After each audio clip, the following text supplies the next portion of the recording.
But with his new situation, I don't trust him. He will be receiving from a suspect quarterback. I wouldn't want Tua as my quarterback right now. Brooke Kromer from the Draft Network here to give you my players to avoid in fantasy heading into the 2022 NFL season.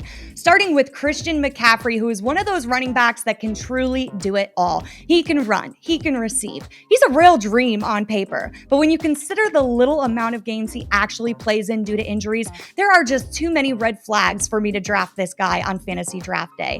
He scored a single rushing touchdown in the 7 games he participated in last season. That's it.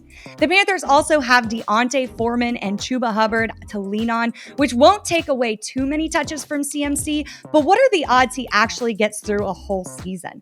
That hasn't happened in 2 seasons. He's injury prone and has his replacements nipping at his heels. So I'm staying far away from Christian McCaffrey for my team.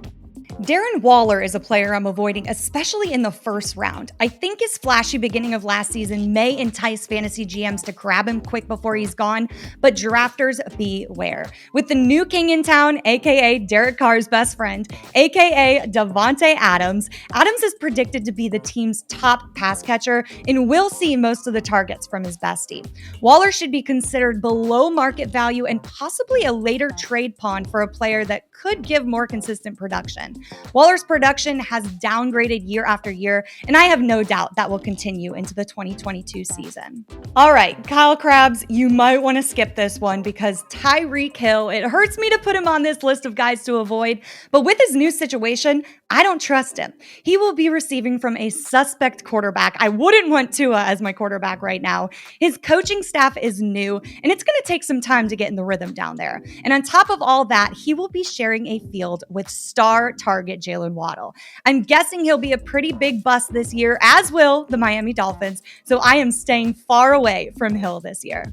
This one may come as a shock to some people, but I'm staying away from Joe Burrow as my QB1 for fantasy. In his second season in the league, he went to the Super Bowl, led the NFL with 70.4% completion rate, and threw for 4,611 yards and 34 touchdowns.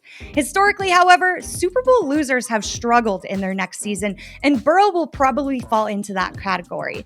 Burrow was sacked an NFL-leading 51 times last season, threw 14 interceptions, and fumbled 5 times. A lot of that may have been because of their below par offensive line, but some of that has to fall on the quarterback as well. The models are predicting Burrow to end up as QB 14 in the league, and I have to agree. I don't think he has a standout season again, and I will draft a quarterback with higher projections. With the departure of quarterback Russell Wilson, the Seahawks have been majorly downgraded to Drew Lock. This is going to hurt many of the surrounding players' fantasy stock, including Tyler Lockett.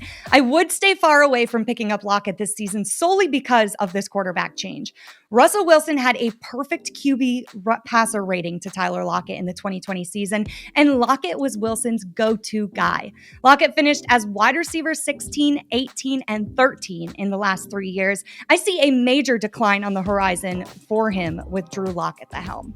Now, if that wasn't bad enough, the Seahawks acquired Noah Fant as well, who already has chemistry with the new quarterback and is the best tight end Seattle has had since Jimmy Graham in his prime.